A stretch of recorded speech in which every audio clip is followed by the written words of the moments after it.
Hello, everyone. It's Tuesday, April the 30th. Thanks for being with us. You know, I'm going to just jump right into probably the biggest announcement of the day, but we're going to, today, I'm declaring a state of emergency for education in West Virginia. Now, you may be wondering, well, what in the world could that possibly be about? A state of emergency for education. But we have to find a way to bypass this FAFSA, requirement that will provide eligibility to our high school kids and everything, in regard to their scholarships, especially Promise and on and on and on. We have at this time a 40% decline in applications. And the reason for that is our kids don't know what to do. I hate to throw people under the bus, but the federal government and the Biden administration as to what they're doing here is ridiculous beyond belief. Normally speaking, we have an October date and everything for kids for the next year. That they, as far as Promise and on and on and on, they're able to get their affairs in order as to what state dollars are going to be coming to them, what federal dollars are going to be coming to them. Well, that's anything but the case right now. Because what the federal government did is, under the Biden administration, they changed the way they were going to do everything. They rolled it out, right at the 1st of January. Well, then, all of a sudden, it was so screwed up that they had to pull it back. And then they roll it out in April and May, and really and truly, a lot of kids are sitting on the sidelines wondering, not if, when the funding can come and whatever. They're wondering, am I going to be able to go to college? And so the way around this is for the governor to declare a state of emergency in education, that we can bypass this FAFSA stuff and we can at least get on to getting our kids the state funding. So we're joined by our Chancellor, Sarah Tucker is with us today.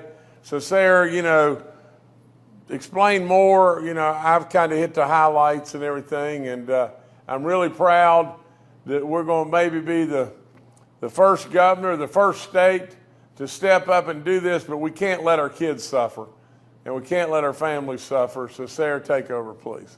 Thank you, Governor Justice, and I couldn't agree more. We can't let our kids suffer. But Governor, your strong leadership on this and allowing our students to access these funds is such a huge blessing for our students, and I don't believe that any other governor has been this proactive to help make sure that our students and our state get what they deserve. I do encourage all of our students to continue to try to apply for the FAFSA, try to continue to complete it.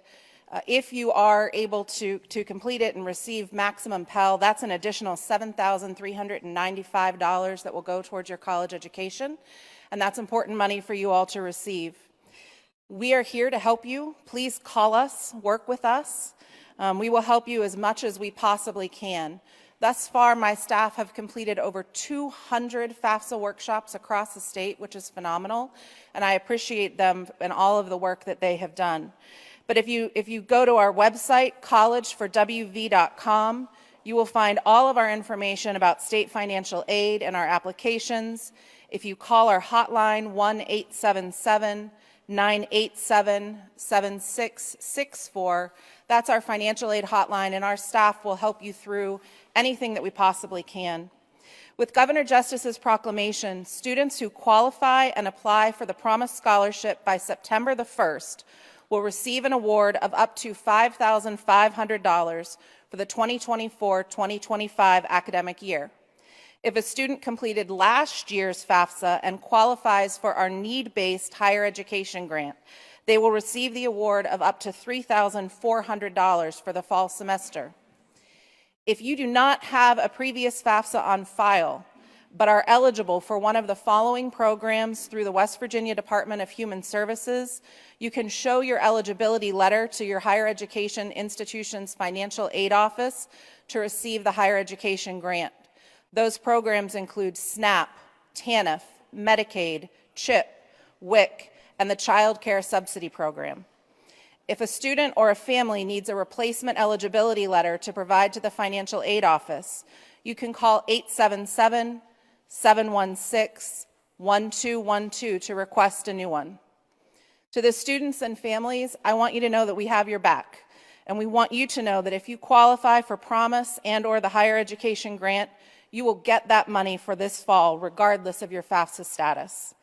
Again, Governor Justice, thank you for your leadership. This is a huge step in the right direction for our students. No, Sarah, thank you so much. And Sarah, if you would, one more time, and I don't know how to put it any more blunt, call us. Call us. This is complicated stuff. And absolutely, I don't know why in the world, I could go off on this all day long. I don't know why the Biden administration, everything they touch, turns to the same dog's mess. It's a blooming dog's mess for our kids and everything. So call us. We'll walk you through it. I don't care if you have to call 15 times. We'll walk you through it and we'll get it right. But you can't call us if you don't have the phone number right. And so, Sarah, do it one more time. 1-877-987-7664. Okay, thank you so much. And we're going to give that phone number one more time. So, Sarah, don't go off and everything. And the last thing we do, we'll do it again before we're done. And CJ, if you can put it up on the screen, we want to do that too. So let me go on. When we finish up the briefing, we'll do it again.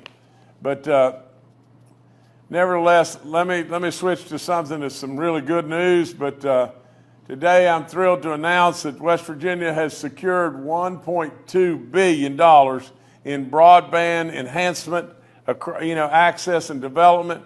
It's called the BEAD program and everything. And, we just got approved. We were among the first states in the nation to secure approval. What this is a great big step again to really assure that we'll have broadband availability to all of our people, all across our land and everything. And that's what we've been trying to achieve. We make it better and better and better, but this is a big deal. And this will really, really help us, to get up every hollow and every mountain and whatever it may be. And so we're just going to keep at it until we get everybody and everything. But we've got Kelly Workman with us today. So tell us a little bit more about this, Kelly. Governor Justice, thank you so much. We're happy to join you today to talk to you about West Virginia's success under the Broadband Equity Access and Deployment Program. That's the BEAD program, which has been funded under the Federal Infrastructure Act. As the governor mentioned, West Virginia is among the first 4 states in the nation to be approved for this funding. We could not be more grateful to Governor Justice and his team for their support and leadership throughout this entire BEAD planning process. If we encountered an obstacle, the governor and his team knocked it down. And so thank you very much, Governor, for your leadership and support in this critical endeavor. We're so happy that West Virginia is the only state on the East Coast, the only state in Eastern America that has achieved this approval. And our entire team has worked very hard to get to this point. It's been an 18-month application process, but we've approach this with a great sense of urgency because we know that every day that passes is a day that residents of our state do not have access to broadband connectivity. Well, Kelly, you know this without saying. An awful lot of this is because you dig and work and try really hard for all West Virginians every day. So let's just keep at it. We have a Consolidated lab groundbreaking today. This is about consolidating our labs and everything, and absolutely older labs, moving them in to the new millennium and everything in every way. We're going to do a groundbreaking at our new state consolidated laboratory site and everything, but we'll have several agencies with us today, as well as Marshall and WVU. It's just, it's another great day in West Virginia, and when completed, this facility of about 300,000 square feet will be easily accessible from Interstate 64 at the West Virginia Regional Tech Park in South Charleston. So if you get a chance, come out at 2:30 and join us and everything. It's another celebration of great work that we're doing within this state, and we thank the legislature. We thank all those that stepped up and were able to pull this off, because we've been trying to do this for a long time, but we got the dollars, and we're going to move forward now. It's going to be a great day in West Virginia. I want to tell you about voting early. For crying out loud, this is a great big election, and it's really important and everything. Get out and vote, or vote early. Absolutely, if you have the opportunity to do so, please. And you do have the opportunity to do so. I mean, these elections are really important. We need your voice to be heard. And absolutely, if you can do anything in the world that is good for Baby Dog and good for West Virginia and good for all of us, vote. Come on, vote. Absolutely, from the standpoint of great for this incredible nation, vote. And so get out and do that, and absolutely do your early voting as well. And early voting, begins on May 1st, tomorrow. So cast your ballot, and then just feel like you've done really what ought to be your duty in this country, because all of us should be voting, all of us. We've got a CPS Worker Award, and I want to congratulate one of our amazing, hardworking CPS workers who won a big-time award. Elizabeth Street is the recipient of this year's Excellence in Victim Advocacy and Excellence Award, for her exemplary advocacy in the national court case. Elizabeth, she stepped up. You can't go into the details and go through all that and everything, but she stepped up continually and done great work for our kids, and our kids, in really tough spots of abuse and on and on. So Elizabeth, thank you. We're really proud. Yesterday, I was at Nucor, and if you haven't been to Mason County recently and everything, you need to go, because the Nucor folks, they said they were going to spend $3 billion in West Virginia. Absolutely, they're on the ground doing stuff like you can't imagine. It's going up, it's going together, 1,700-acre site. It's unbelievable the number of jobs, and it's unbelievable what this will be as far as transformative in every way. That's a background, and that's only a piece, and it goes for on and on and on. If you haven't been to Mason County and seen what's going on with Nucor, you need to go. And just remember just this, everybody worked really hard for us to get Nucor across the finish line. I'll promise you, I spent many days working on getting Nucor across the finish line. But now let me just say just this. Of all the people you deal with, really I can say with true conviction, Nucor is a class act. The people have been absolutely great, and absolutely we're going to reap rewards in this state now for decades and centuries to come, because not only will this plant employ 800 people all the time with the greatest jobs, not only will there be thousands, and I said thousands, of construction workers there to put the plant up, but beyond that, the vendors will come, the satellites will come all around this incredible anchor tenant. and there'll absolutely be business after business after business and employment and opportunity for our children to be. So absolutely, Nucor, we thank you, and I don't know how you could possibly be any happier than I am. So thank you so much. Just to touch back on the EPA rules, a lot of people said, well, what can we do? Really and truly, the EPA is trying to, through the weaponization of the Biden administration, trying to basically kill coal mining in the state of West Virginia because they think you don't matter, and kill our gas opportunities in West Virginia because they think you don't matter. This righteous movement, that says we're going to do away with our fossil fuels, and at the same time, China and India are building coal-fired power plants every day. It makes no sense whatsoever for America to blow our own legs off and then sit around and become weakened. And as we become weakened, we know all the economic, effects of this. We know all that. We know our people are going to have to pay more for power and on and on and on. And we know the demand for electricity is off the chart. We know the brownouts will come and on. Who knows? Who knows what it could be? But the one thing I caution you with is just this. America today ought to be an energy powerhouse like none other. We ought to have a national energy policy, and we ought to be leading the way all across the globe in every way. We ought to be the Saudi Arabia's times 3. And with all of that, what do we have? We have a $30+ trillion deficit in this country and growing more and more and more each and every day. What also do we know?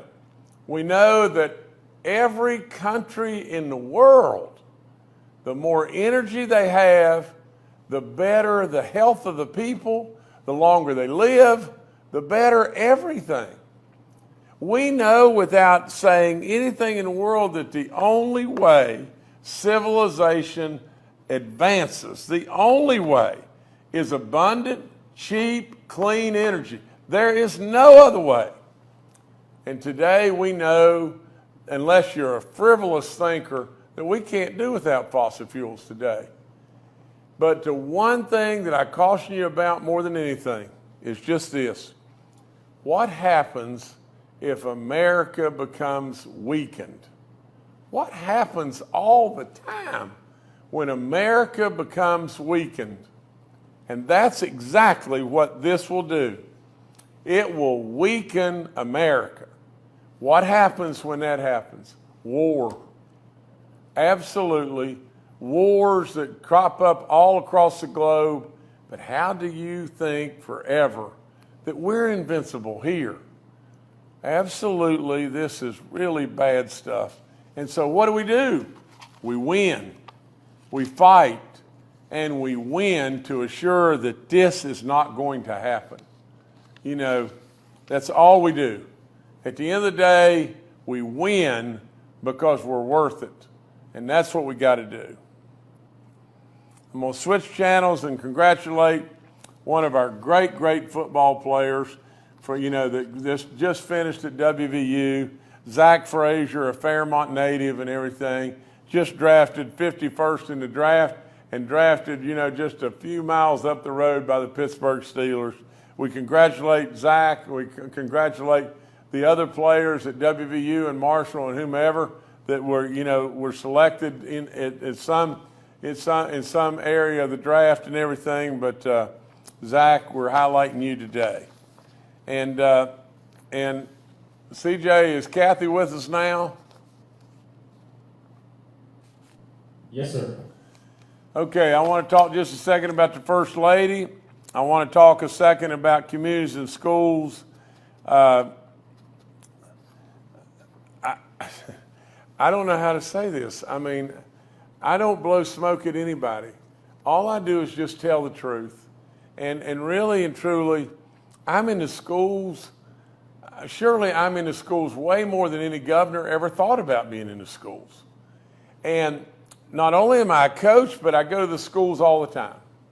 You know, what we're doing with the school building authority, you know, awards and everything is unbelievable work. Andy Neptune and his group are doing great work, and what we're doing all across this state in making better facilities for our kids that will make the learning environment only better and better and better is off the chart. But let me tell you, and I've seen a bunch of programs in the schools where we've thrown a lot of money at something and it didn't really help, it didn't really work. I will promise you to God above, I have never, ever seen a program that works like Communities in Schools or the way we're doing it in West Virginia. You know, I'm not a fan of their national, you know, platform, but absolutely the way we're doing it. And Kathy has led the way. And so I salute our First Lady and a great job that she's doing. But now, in addition to that, now we've added another ingredient. We added the therapy dogs. I think they're on the way to being up to 31 therapy dogs placed. Now these are expensive. And at the end of the day, though, go to any school. I don't care what it is. Go to any school that has a therapy dog in it today, and you're going to find a whole lot of happy kids and a whole lot of happy people that are working with those kids, because these dogs make an incredible difference. They're very well trained. They're very talented when we get them. And Kathy's going to, you know, tell us more about this, but I congratulate her. And you know, our time is not long now. But I am telling you, we need to just keep doing more and more, because you can see it everywhere if you'll just go. And you'll just see the greatness that is happening at these schools. I say it over and over. I've seen all kinds of stuff. But absolutely, the thing that just sticks in my mind all the time is that severely handicapped little kid that was reading to the dog, reading to a therapy dog. And, you know, and they said over and over, they couldn't get him to come. They couldn't get, the family couldn't get the kid to come to school because he didn't want any part of it. He just didn't want any part of it. And now you walk up to that little kid and say, what kind of day are you having? And he looked right at you and said, best day ever. Good Lord. It's great work by a lot of people. And we salute all those, you know, from the people that work every day in communities and schools to the people that are, you know, taking care of these dogs and doing great stuff. So, Kathy, thanks, and talk to us. Well, hello, everybody, and thank you for having me today. This is all because of Governor Justice has really been a great supporter of ours. Vicki and Jocelyn are doing wonderful work every day with this. We've had 6 new dogs to report today. The first one was Opera, that was taken to West Fairmont Middle School about 2 weeks ago. And I wasn't there, but the understanding that I had that the children were yelling and screaming so loud that they were just hysterical. They just loved it. They thought it was the greatest thing that they'd ever had. The next dog is Maverick. Maverick went to James Monroe High School last week. There was a very sad incident at James Monroe High School, so we weren't able to go that day to have the pup rally. But the dog, from what I hear, was a lot of comfort to the children at the school, the students. It was just very sad, and hopefully some way that they made it a little easier for all the students and the faculty and everyone to get through that difficult situation. But we're going there next week to have a little rally for them, and so we look really forward to seeing them. The next dog is Molly. Molly's a lab, and she's going to New Martinsville School in Wetzel County the 22nd of May. So these dogs haven't been placed yet, but they're on the roster to go in May. So we're just telling you what kind of is the lineup from here on out. Barney, he's another white lab, a yellow lab. He's going to Parkersburg High School in Wood County, and then he's going May 22nd. These are beautiful dogs. They're just about a year old. They're very well trained. They're labs or labradoodles or golden retriever dogs. So there are only 3 breeds of them, and they're just working so well in the schools and fitting in.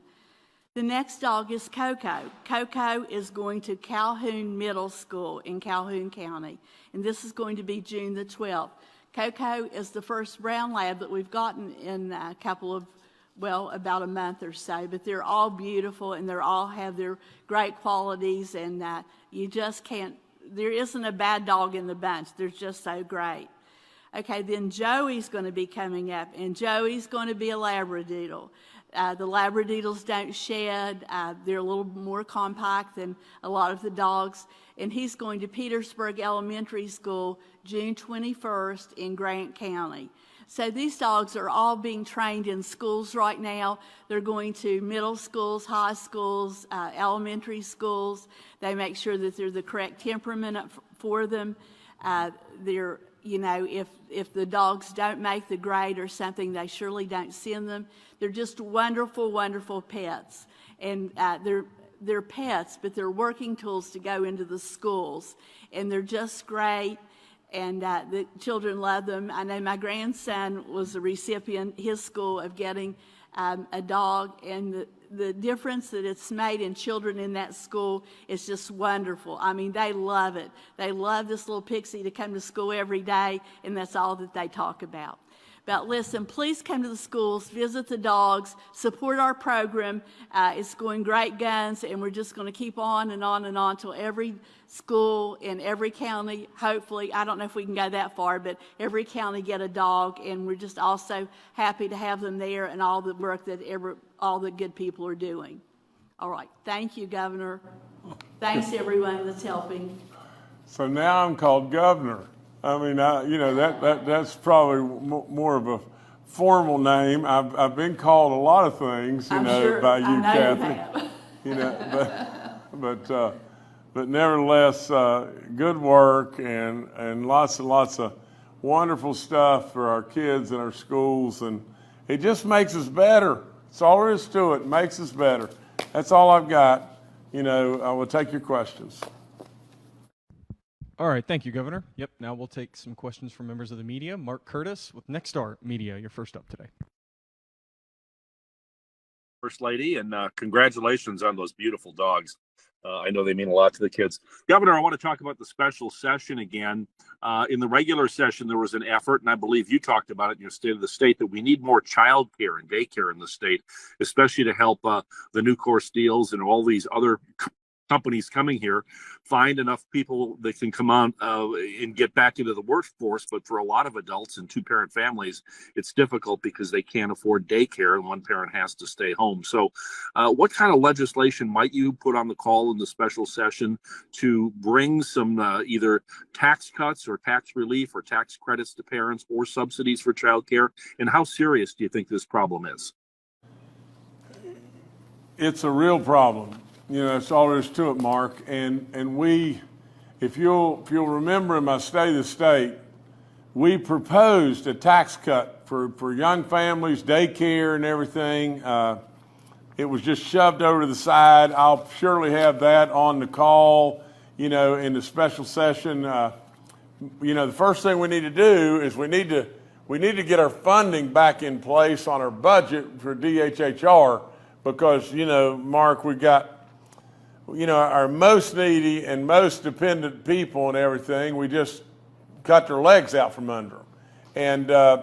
And you know, I don't think it will be catastrophic unless we can't get the funding put back in, but surely, to goodness, we've already got the funding. There was no need to do it. Like I said, and you know, I can't say I'm not casting stones, because I am. We ran up and down the halls listening to a finance chair that didn't have any idea what in the world he was doing. And he scared people and everything else. And at the end of the day, you know, there was going to be the clawback on education and everything else. Well, none of it happened. You know, we knew it wasn't going to happen. But at the end of the day, on top of what we need to do, we need to try to help our working families from the standpoint of daycare, Mark. You know, I mean, it's an absolute real problem. I mean, it's become really expensive, and a lot of times people are working like crazy to just be able to pay for the daycare, and so it's a real problem. We need to address it, and we need to absolutely pass on any kind of tax incentives and breaks that we can possibly do. You know, we had that in there, and you know, I don't get it. I don't get it. There's no point in me beating around the bush about it. We're going to put it back on the call. Sure to goodness we can get that done. Sure to goodness we can get the proper funding back into DHHR, and you know, hopefully we can maybe even at least have some, you know, dialogue and everything in regard to what we can do for daycare if we move forward. All right, thank you, Mark. Let's now go to John Mark Shaver with WV News. Good afternoon, Governor. Touching on that BEAD money that we just got in, going forward, what are the next steps with getting broadband down to people who need it? How will that money be used? Thank you. You know, you're kind of above my pay grade in exactly how we go to the folks that really need it. But really, you know, and I can bring Kelly back on and everything, and Kelly can talk more about that. But let me just say this. First of all, folks, not the individual folks, but folks need to make, you know, application for these funds, and then with that they'll have a plan, you know, and by that the folks I mean the providers, the people that are going to install the broadband accessibility, you know, that they will have a plan, and then it'll either be accepted or not accepted and everything, but every single time that we have a dollar available, it makes somebody's life better in regard to broadband. Now, Kelly, maybe you can, if you're still around, you still on?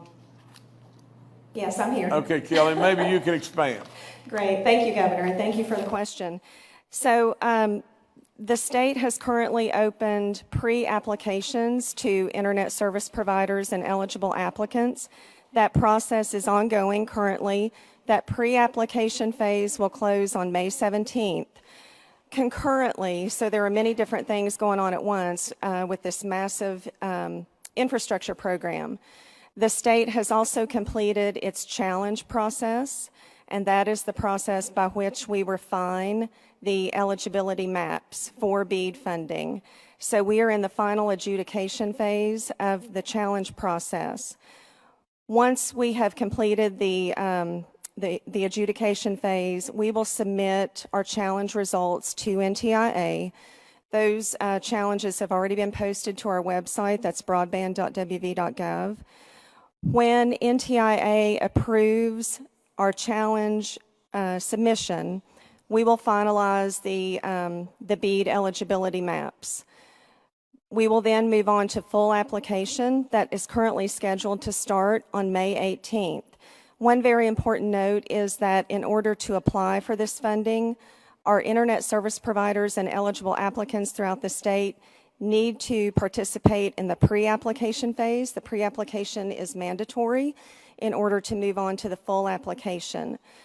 So it is my understanding that once NTIA approves our final maps, our final eligibility determinations, we'll move on to full application.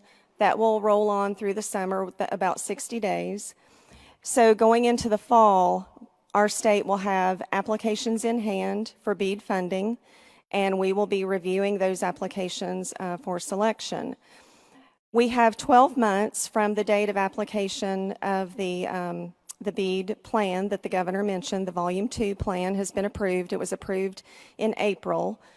And we have 12 months from that date to submit our final proposal to NTIA, that's the National Telecommunications information administration. So within 12 months, we will have applications in hand. Those will be selected, submitted to the federal agency for approval.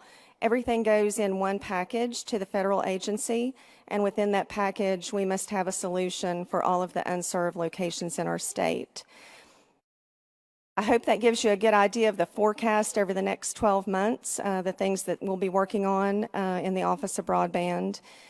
Following the approval of the final proposal, those projects will begin moving forward. However, there is an environmental review phase.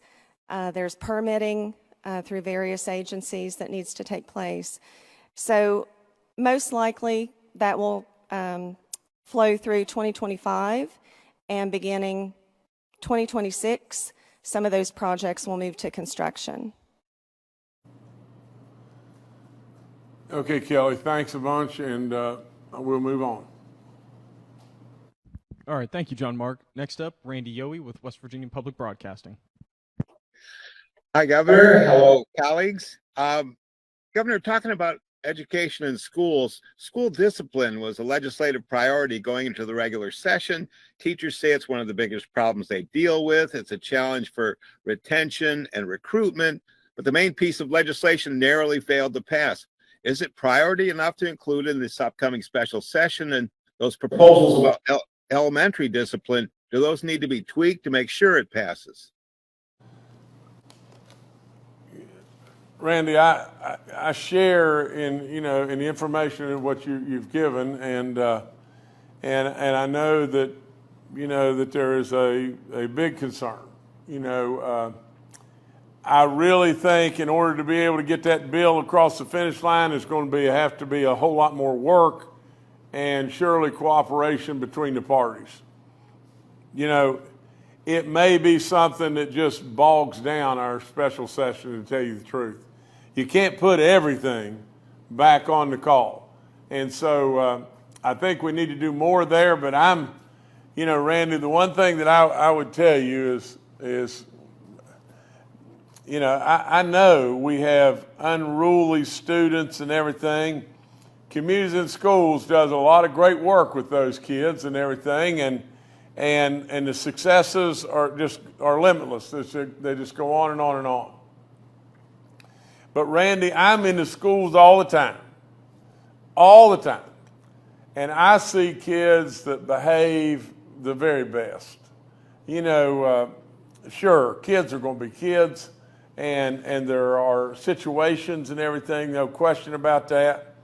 Sure, we can make it better, but like I said, there's a lot of folks that have significantly different opinions and everything, and they feel like that everybody now we've gotten to the point in time where if we don't watch out, we're going to say, well, we ought not have any rules on anything.